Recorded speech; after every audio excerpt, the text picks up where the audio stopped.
What's up guys? Today I'm checking out this new X-Men designed Tornado V3.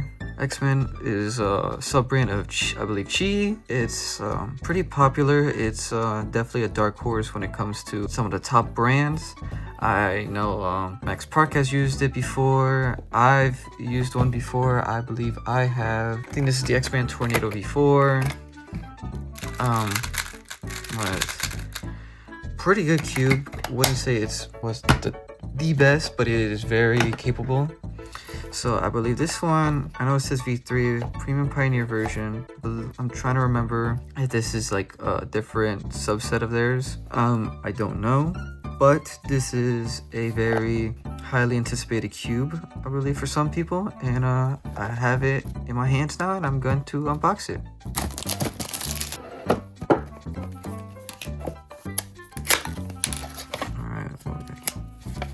Oh, yep, here we go.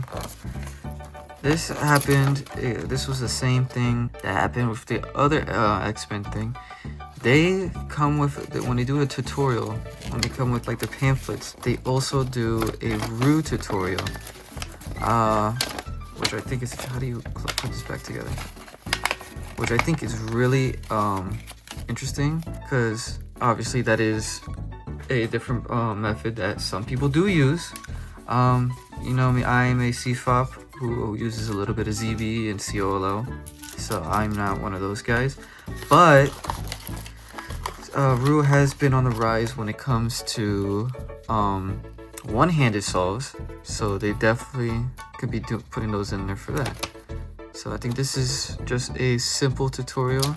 And then, if I'm correct, CFOP, which I do think is very interesting that they still, some brands still do it. Like, I know GAN used to have pamphlets all the time, but when I got my GAN 16 and V100, it did not.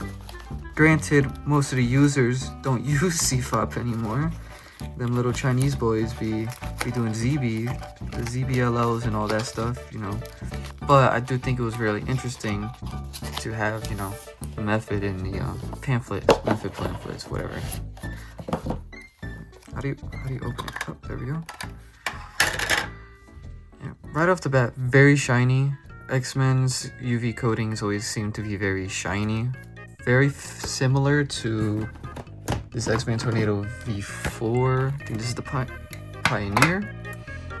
Differences, I'm seeing this magnet. It's adjustable. This is interesting. On the V4 this V4, whatever, I don't remember the exact one. I think it's called Pioneer. The adjustable magnets are on the corner pieces, while here it is on the edge, which is interesting. But first, I also want to take a look. Okay, interesting.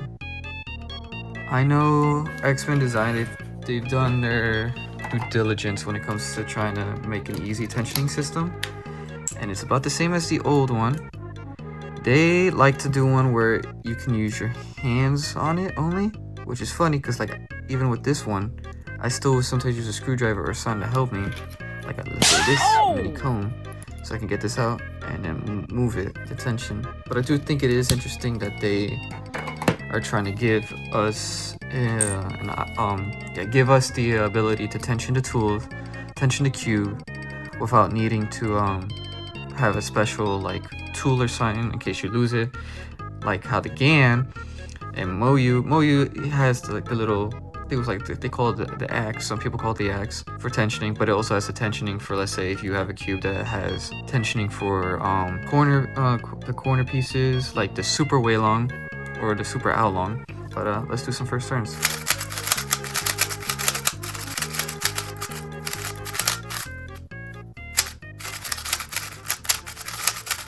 Yeah, right off the bat, it feels dry. I don't know if it is or if it's just their lube setup. It has factory lube in it, but it does feel like sandy, I guess you could say.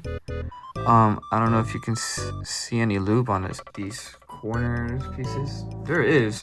This is the thing that's scaring me.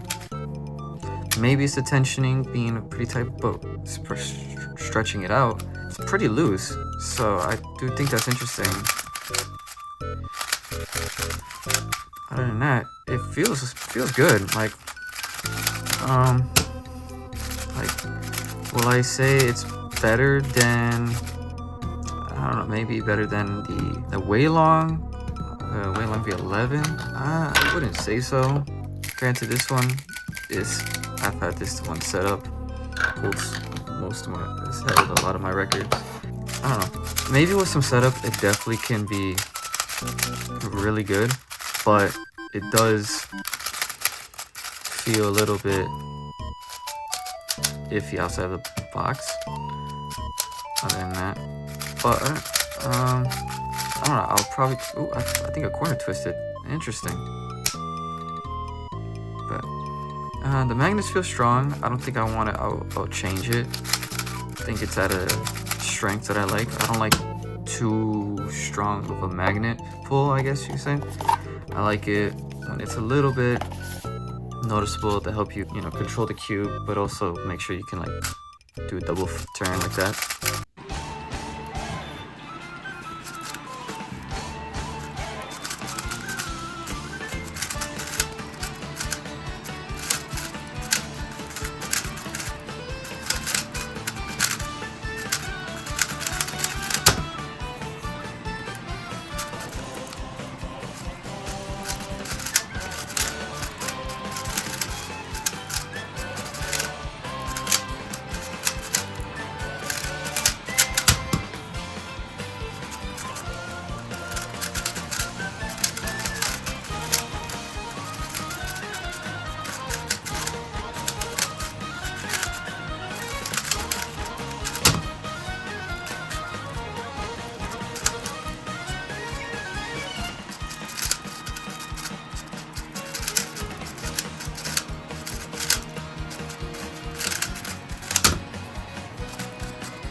Alright, after my average of 5 and all my first impressions, I'll say I'm not 100% impressed with this cube straight out of the box. Mainly because it just feels like, I don't know,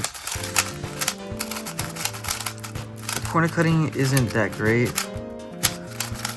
It does feel like I'm trying to force things sometimes. I don't know. Some of my algorithms just don't feel natural. They don't feel, you know, right. I don't know, maybe I just need to set this up a little bit, but I do just think it's interesting for a cube this flimsy and like loose and all that to not really have the best corner cutting. I don't know. I want to take a look inside the cube before I'm done with my, you know, review. They have a ball core. Pretty cool.